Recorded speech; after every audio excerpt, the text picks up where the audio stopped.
অতিরিক্ত মাইগ্রেশনের কারণে ইংল্যান্ডে প্রতি মাসে বাড়ি ভাড়া 216 পাউন্ড পর্যন্ত বৃদ্ধি পাচ্ছে, আর রাজধানী লন্ডনে মানুষকে 216 পাউন্ড অতিরিক্ত ভাড়া দিতে হচ্ছে।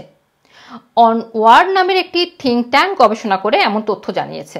একই সাথে ইংল্যান্ডে আবাসনের ঘাটতির বিষয়টিও উঠে এসেছে। থিঙ্ক ট্যাঙ্কটি জানিয়েছে 2001 সাল থেকে নেট মাইগ্রেশন বৃদ্ধির ফলে ইংল্যান্ডে প্রতি মাসে ভাড়া অতিরিক্ত 132 পাউন্ড পর্যন্ত বৃদ্ধি পেয়েছে, যা বছরে 1584 পাউন্ডের সমান।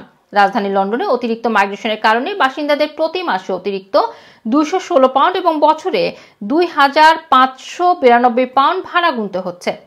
অনওয়ার্ড জানিয়েছে আবাসনের ঘাটতি ভাড়াটিয়াদের উল্লেখযোগ্য আর্থিক ক্ষতির মুখে ফেলেছে। উচ্চ মাইগ্রেশনের ফলে ইংল্যান্ডের আবাসন ঘাটতি আরও খারাপ হয়েছে, ফলে প্রাইভেট রেন্টাল প্রপার্টির বাজার বেড়েছে, ক্ষতিগ্রস্ত হয়েছে সাধারণ মানুষ। তাই সরকারকে এই বাস্তবতা মেনে নিয়ে হাউজিং মার্কেটের ক্রাইসিস নিয়ে কাজ করতে হবে। এদিকে shadow justice secretary Robert generic জানিয়েছে গণ মাইগ্রেশন বৃদ্ধির ফলে ভাড়া বৃদ্ধি পেয়েছে, ফলে তরুণদের জন্য পর্যাপ্ত অর্থ সঞ্চয় করা কঠিন হয়ে পড়েছে।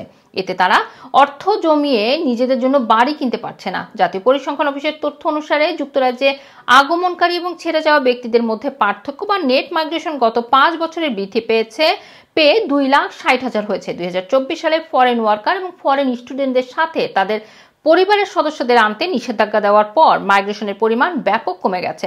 এদিকে বিশেষজ্ঞরা বলছেন প্রয়োজন অনুযায়ী প্রতি বছর খুব কম বাড়ি তৈরি হচ্ছে এবং ইংল্যান্ডে বাড়ি তৈরির লক্ষ্যমাত্রা পূরণ হচ্ছে না।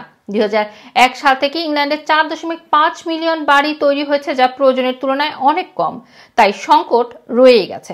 এদিকে লন্ডন রেন্টার্স ইউনিটের সমর্থকরা যুক্তরাজ্য জুড়ে ভাড়া নিয়ন্ত্রণের দাবিতে মধ্য লন্ডনে মিছিল করেছে সম্প্রতি। রুমানা রাখি, রানা টিভি, লন্ডন।